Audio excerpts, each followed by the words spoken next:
Boa tarde, pessoal.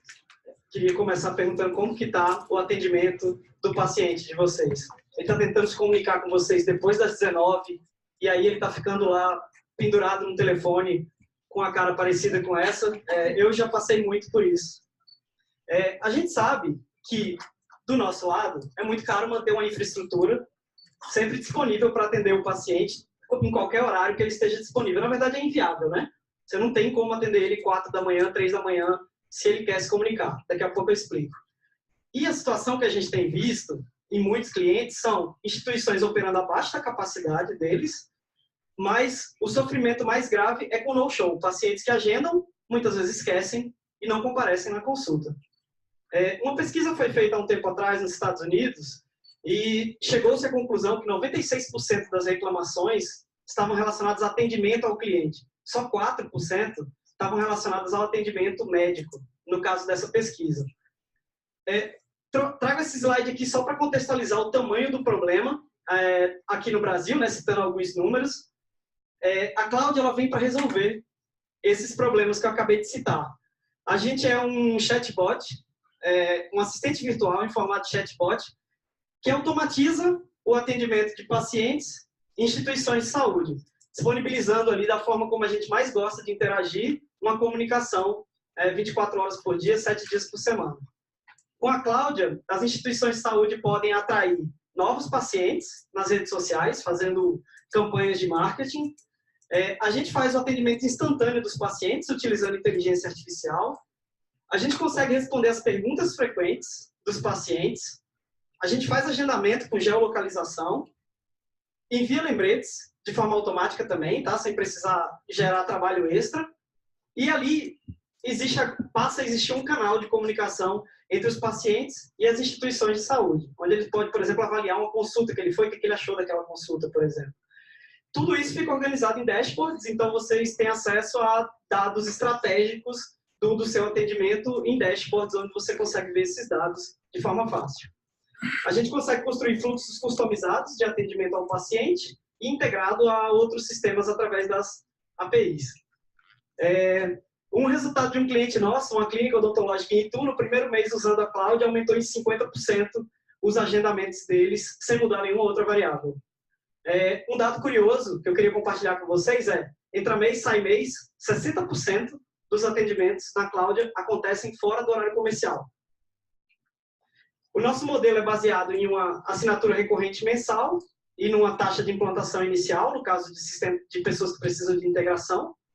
A nossa equipe, eu mostro aqui nesse slide, com as respectivas responsabilidades. A gente tem clientes médicos, a gente tem um projeto até com o governo do estado de São Paulo, uma competição de startups que chama PitchGov, e nossos principais clientes hoje em dia são clínicas odontológicas. Esses são resultados da nossa startup, desde que a gente começou em janeiro de 2017. Ano passado, por exemplo, a gente cresceu numa taxa mensal média de 26,9%. Isso aqui também é uma evolução em número de pacientes atendidos, tá? Então, em 2018, a gente começou com 1.400 pacientes atendidos no mês, em todos os nossos clientes, e mês passado a gente chegou no nosso recorde de 54 mil pacientes atendidos nos nossos diversos clientes aí. Muito obrigado, pessoal.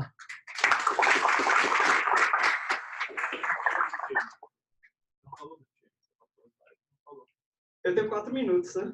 Mas fala. Fala agora. Isso foi uma pergunta do Denis. Não, perfeito. E assim,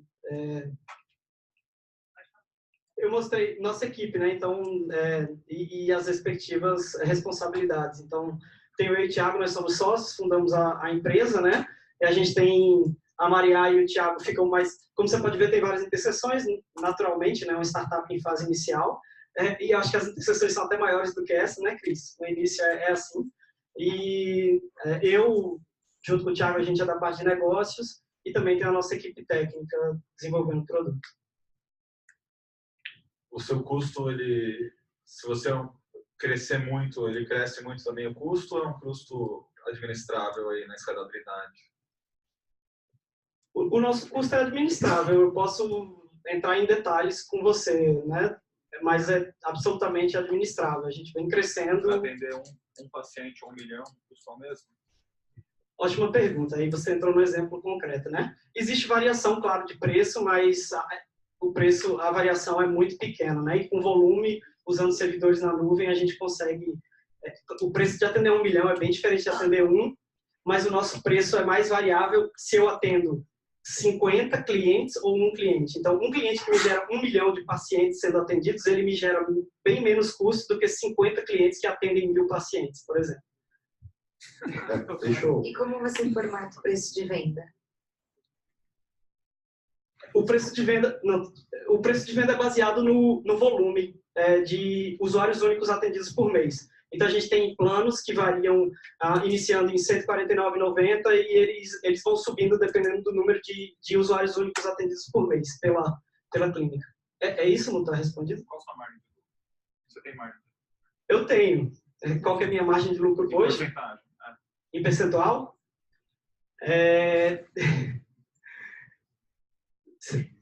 Eu posso entrar em detalhes com você, mas, por exemplo, mês passado a gente de um faturamento de 32 mil, 5 mil foi de lucro. A gente definitivamente acha que não deveria estar lucrando. Eu e meu sócio, a nossa conversa e Fernando, que gosta muito da Amazon também, a gente não deveria estar lucrando, a gente acredita que deveria estar investindo. Então, a gente está tentando ao máximo pegar o que é caixa e transformar em investimento aí na startup. Qual que é a satisfação do cliente que vocês observam interagindo com o chatbot? Como é que é isso, esse feedback que vocês têm? Tá, a gente tem um NPS que o nosso cliente final ele opta por usar ou não esse NPS. Os pacientes costumam dar nota muito alta, porque eles gostam muito de ter um atendimento instantâneo, né? Aí, claro, a gente vê às vezes umas notas muito baixas de pacientes dizendo assim, a gente orienta nossos clientes a dizerem desde o início que ela é um assistente virtual. Alguns clientes optam pela opção de dizer assim, oi, eu sou a Bruna, a secretária da clínica tal. Muitas vezes nesse approach, alguns pacientes perdem a paciência, né? Ele começa a se comunicar, ele tenta falar uma coisa, ela fala, desculpa, eu não consigo entender o que você acabou de falar. E tem alguns pacientes que dão nota baixa dizendo, você não consegue entender nada do que eu estou falando. Nossa nota é bem legal. Eu posso também dividir com você, mas alguns pacientes perdem a paciência, né? Assim, agora, hoje em dia, a gente tem a opção de assistência humana, né? Então, se ele começa a errar muito, ela percebe que ele não está entendendo muito bem o fluxo, ele pode jogar para um atendimento humano. Então, isso daí, hoje em dia, é resolvido mais dessa forma, na plataforma. Você é omnichannel, voz, dados, site, app? Excelente pergunta. A gente é omnichannel, né? E o nosso desejo desde o início era funcionar no WhatsApp, que é onde todo mundo está, né?